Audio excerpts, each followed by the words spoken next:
കാസർഗോഡ് ജില്ലയിൽ നിയമസഭാ തെരഞ്ഞെടുപ്പ് ജോലികൾക്കായി ഉപയോഗിച്ച വാഹനങ്ങളുടെ വാടകയും ഡീസലിന് ചെലവായ തുകയും ഇതുവരെ ലഭിച്ചില്ലെന്ന് പരാതി.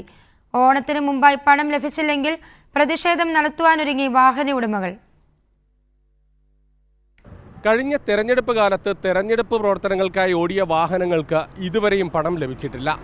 നിരവധി വാഹന ഉടമകളാണ് കാസർഗോഡ് പ്രതിസന്ധിയിലായിരിക്കുന്നത്. അധികൃതരെ സമീപിച്ചപ്പം പറഞ്ഞ് ഇവ ഫണ്ടിൻ്റെ അപര്യാപ്തത മൂലം തൽക്കാലം പൈസ കിട്ടിയിട്ടില്ല, വന്നു കഴിഞ്ഞാൽ ഉടനെ ഇതാക്കും, നിങ്ങളിവിടെ കയറി ഇറങ്ങേണ്ട ആവശ്യമില്ല എന്നാണ് ഓഫീസിൽ നിന്ന് ഇലക്ഷൻ കമ്മീഷൻ്റെ ഓഫീസുമായിട്ട് ബന്ധപ്പെട്ടവൻ പറഞ്ഞത്. സാധാരണഗതിയിൽ ഞങ്ങൾക്ക് കാലങ്ങളായിട്ട് ഞങ്ങൾ ഓടുന്നുണ്ട്. ഞാനൊരു പഴയ ഓപ്പറേറ്ററാണ്. അപ്പം നമുക്ക് ഒരു മാസം കഴിയുമ്പോൾ പൈസ കിട്ടും. ഇപ്രാവശ്യം ഡീസലിന് പൈസ ചോദിച്ചപ്പോൾ ഡീസലിന് ഫണ്ടില്ലാത്തതുകൊണ്ട് ഫണ്ട് തരാൻ പറ്റില്ല, പിന്നെ ചെറിയ പൈസയേ ഉള്ളൂ ഫണ്ട്. അങ്ങനെ കുറഞ്ഞ ആൾക്കാർക്ക് ഓരോ 10 ലിറ്ററോ 20 ലിറ്ററിൻ്റെ ഡീസൽ കൊടുത്തിട്ടുള്ളൂ 2000 രൂപേൻ്റെ. അപ്പോൾ ഭീമമായ പൈസ ഞങ്ങൾക്ക് ഈ വഴി കിട്ടാനുണ്ട്. കാരണം പിന്നെ 10 ദിവസം ഓടിയ വണ്ടികളുണ്ട്, പിന്നെ ഇലക്ഷൻ്റെ ആവശ്യങ്ങൾക്ക് ഓടിയ വണ്ടികളുണ്ട്, പിന്നെ 1 മാസത്തോളം ഓടിയുണ്ട്. അതായത് ഈ സെക്യൂരിറ്റിക്കാരെ കൊണ്ടുപോയ പോലീസുകാരെ പട്ടാളക്കാരെയും മറ്റും കൊണ്ടുപോയ RPF-നെ എല്ലാം കൊണ്ടുപോയതിലുള്ള പൈസ കിട്ടാനുണ്ട് ഞങ്ങൾക്ക്. Push back seat, sleeper seat, അതായത് അത് വൻകിടക്കാർ യാത്ര ചെയ്യുന്ന വണ്ടിയാണ്. ആ വാഹനങ്ങളെ ആരോ തെറ്റിദ്ധരിപ്പിച്ചിട്ട് കുറച്ചതാണ്. സാധാരണഗതിയിൽ കുറക്കേണ്ടത് ഞങ്ങൾക്ക് കഴിഞ്ഞ പ്രാവശ്യം മുൻ സർക്കാർ ഉണ്ടായപ്പോൾ കുറക്കണമെന്ന് പറഞ്ഞപ്പം അടുത്തതിൽ കുറക്കാമെന്ന് ആവശ്യപ്പെട്ട ടാക്സാണ് ഇപ്പം ഈ വലിയ വണ്ടികൾക്ക്, അതായത് ആഡംബര വാഹനങ്ങൾക്ക് കുറച്ച് കൊടുത്തത്. ഞങ്ങൾക്ക് പിന്നെ പഴയ ടാക്സ് തന്നെയാണ് നിലവിലുള്ളത്. ഓരോ ദിവസം വണ്ടി വെറുതെ വെക്കണമെങ്കിൽ 1000 രൂപ ഒരു ദിവസം വെറുതെ വണ്ടി റോഡിൽ വെക്കണമെങ്കിൽ ഈ പാർക്ക് ചെയ്യാൻ ഞങ്ങൾക്ക് ചിലവുണ്ട്. അതായത് ഇൻഷുറൻസ്, ടാക്സ് ഈ ഇനത്തിൽ. അപ്പോൾ വളരെ പ്രതിസന്ധിയിലാണ് ഞങ്ങൾ പോകുന്നുള്ളത്. ടയറും മറ്റ് സാമഗ്രികൾക്കെല്ലാം വില കൂടി.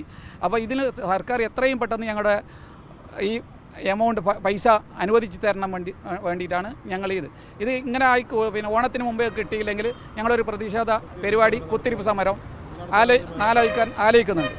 ഞങ്ങൾ അതുപോലെ പെട്രോൾ പമ്പിലും ഇവിടെ നല്ല കടം വാങ്ങിച്ചിട്ടാണ് ഡീസൽ അടിച്ചിട്ടുള്ളത് ഞങ്ങൾ. അപ്പോൾ അവിടുന്ന് ഇപ്പോൾ ഞങ്ങൾക്ക് ഒരുപാട് പിന്നെ അവരെ കാശ് ചോദിച്ചിട്ട് വിളിക്കുന്നുണ്ട്. നമ്മളെ കൊടുക്കാൻ കാശില്ല. ഇതെല്ലാം കൊണ്ട് നമുക്ക് എത്രയും പെട്ടെന്ന് ഇതിനൊന്ന് പാസ്സാക്കി തരണമെന്ന് നമ്മളെ ഒരു ആവശ്യം. അത് തന്നെ എൻ്റെ കെയർ ഓഫിൽ ഒരു സാധാരണ 5-8 വണ്ടിയോളം ഓടിയിട്ട് അതിൽ 10-12 ലക്ഷം റുപ്യോളം എനിക്ക് കിട്ടാണ്. അപ്പോൾ ഈ വണ്ടിൻ്റെ ഓണർമാരെല്ലാം നമ്മളത് വന്നിട്ട് അത് ചോദിക്കുന്നത്. നിങ്ങളുടെ കുറേ വാഹനങ്ങളുണ്ടോ? നമ്മളിതും കുറേ വാഹനങ്ങളുണ്ട്. ഗൂഡ്സ് വണ്ടിയാണ്. ഗൂഡ്സ് അവർക്ക് ഇത് ഫുഡ് കൊണ്ടുപോകാൻ വേണ്ടിയിട്ട് വാങ്ങിയിട്ട് ഫുഡിൻ്റെ സാധനം കൊണ്ടുപോകാൻ വേണ്ടിയിട്ട് എടുത്ത വണ്ടിയാണ്. അതിൻ്റെ കിട്ടിയില്ല. പോലീസ് ഡിപ്പാർട്ട്മെൻറ്റ് ഈ CFR-ൻ്റെതും മിലിറ്ററിക്കാർക്കും അതിനെല്ലാം വേണ്ടിയിട്ട് ഓടിയതാണ്. അതിൻ്റെ പൈസയും ഇതുവരെ കിട്ടിയിട്ടില്ല. ഡീസലിൻ്റെ പൈസയും കിട്ടിയില്ല, ഒന്നും കിട്ടിയിട്ടില്ല, ഇതുവരെ ഒന്നും കിട്ടിയിട്ടില്ല. ഈ സാധാരണ നിലയിൽ ഡീസലിൻ്റെ പൈസയൊക്കെ എങ്കിലും കിട്ടാറുണ്ട് എന്ന് പറഞ്ഞു. ഇത്തവണ അതും കിട്ടിയില്ല.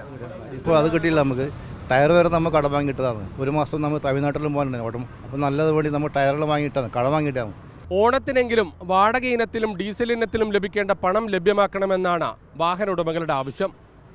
പണം ലഭ്യമാക്കിയില്ലെങ്കിൽ ശക്തമായ പ്രതിഷേധ സമരപരിപാടികളുമായി മുന്നോട്ടു പോകാനാണ് തീരുമാനം. ക്യാമറമാൻ ഷൈജു പിലാത്രയോടൊപ്പം സിജു കണ്ണൻ.